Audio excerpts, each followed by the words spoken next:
24 hours later.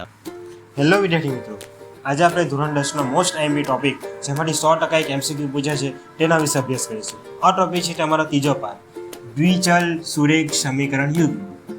આ દ્વિચલ સુરેખ સમીકરણ યુગ્મ શું છે આપણે ગઈકાલે અભ્યાસ કરી ચૂક્યા છે.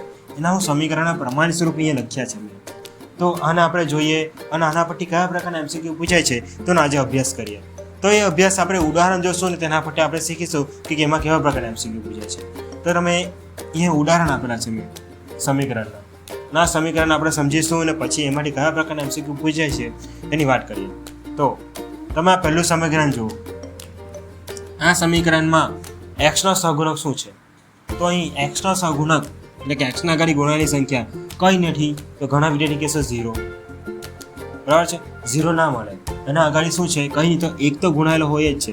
જો એના આગળ 0 ગુણાયેલો હોય, 0 ગુણ્યા x તો આખી સંખ્યા 0 થઈ જાય. અહીં x છે એના મતલબ કે એના આગળ શું ગુણાયેલો હશે? એક તો ગુણાયેલો હશે, નહીં તો એ આખી સંખ્યા 0 બની જાય. એક્સનું અસ્તિત્વ રહેતું નથી, એટલે એના આગળ 1 ગુણાયેલો હશે. જેમ કે 5 આગળ 1 ગુણાયેલો તો 5 × 5 5 જ લખાય. એ x આગળ 1 ગુણાયેલો છે એટલે x × x x જ લખાય, એટલે એ x છે. એટલે આપણે લખીશું એક્સનો સહગુણક 1. તે જ રીતે એક નીચે જે બીજા સમીકરણમાં જે છે x, એનો સહગુણક શું છે? તો 3 છે. એટલે તમારું a1 ભાગ્યા a2 નું સ્વરૂપ શું આવ્યું? 1/3.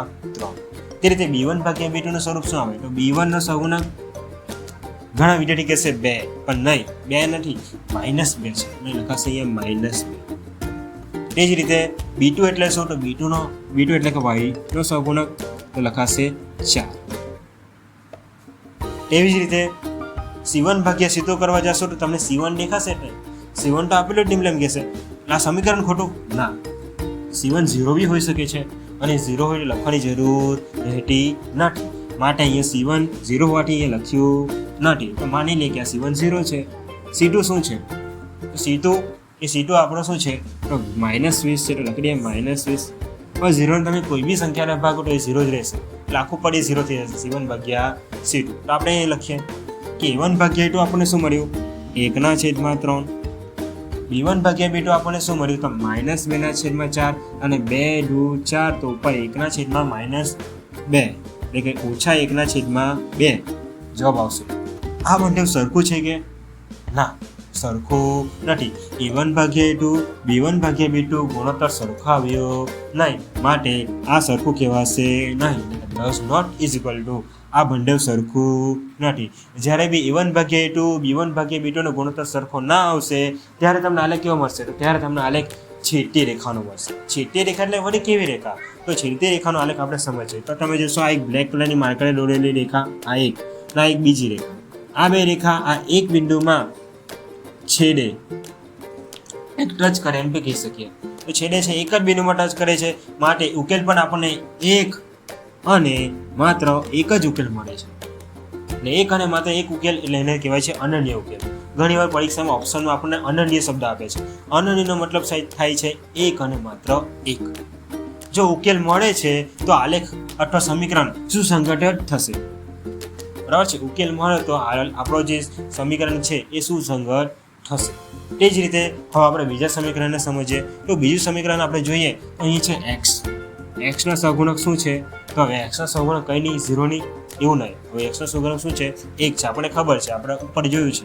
તો એ સહગુણક શું આવશે? 1 આવશે. એ જ રીતે નીચે જે x છે એનો સહગુણક શું છે? તો 2 છે. શું છે? 2 છે. એટલે આપણે લખીશું 1/2. એ જ રીતે બાજુમાં જોઈએ તો y નો સહગુણક શું છે? તો 2 છે. નીચે y નો સહગુણક જોઈએ તો કેટલા છે? 4 છે. તો 2/4 થશે. તે જ રીતે c1 ભાગ્યા c2 તો -4/-12. આ માઇનસને ભૂલી જવું નહીં. જો માઇનસને ભૂલી ગયા તો તમારો જવાબ આવશે, તમારા માર્ક આવશે 0. તે જ રીતે હવે આપણે આનો ગુણોત્તર લઈએ તો 2 2 4 4 12. 1/3 1/2. તો આપણે અહીં લખીએ કે 1/2 1/2 અને 1/3. a1 ભાગ્યા a2 b1 ભાગ્યા b2 સરખું આવ્યું, પરંતુ c1 ભાગ્યા c2 સરખું આવ્યું નહીં. એટલે આપણે આને કહીશું does not is equal to આ બે સરખાવ્યા પરંતુ આ સરખું આવ્યું નહીં, એટલે C1 ભાગ્યા C2 સરખું ના બન્યું. જ્યારે બી તમને આ રીતે ગુણોત્તર મળશે કે A1 ભાગ્યા A2 B1 ભાગ્યા B2 સરખું મળે પરંતુ C1 ભાગ્યા C2 સરખું ના મળે ત્યારે તમને આલેખ કેવો મળશે? તો સમાંતર રેખાનો આલેખ મળશે. સમાંતર રેખા એટલે કેવો રેખા? તો તમે જોઈ શકો છો, આ એક પહેલી રેખા છે, આ એક બીજી રેખા છે. આ બે રેખા છેક અનંત સુધી જશે, છેક અનંત સુધી જશે, પણ ક્યારેક બીજાને ભેગી મળશે નહીં, છેદશે નહીં. અને છેદશે નહીં, ભેગી મળશે નહીં એટલે ઉકેલ પર મળતા નથી, એટલે ઉકેલ મળશે નહીં, ઉકેલ ના મળે. એટલે ઉકેલ ના મળે તો આલેખ પર સુસંગત રહેતો નથી, આલેખ પર સુસંગત રહેતો નથી. તે જ રીતે આપણે છેલ્લું જે સમીકરણ છે એને સમજીએ તો અહીં x નો સહગુણક શું છે? 2 છે, તો A1 તરીકે આપણે લખીએ 2. અહીં x નો નીચે સમીકરણમાં સહગુણક શું છે? તો 4 છે, તો આપણે લખીએ 4. તે જ રીતે B1 ભાગ્યા B2 માટે y ના સહગુણક જોઈએ તો 3 છે. અહીં y ના સહગુણક કેટલો છે? તો નીચે 6 છે, ઉપર 3 છે, એટલે 3/6 લખ્યું આપણે.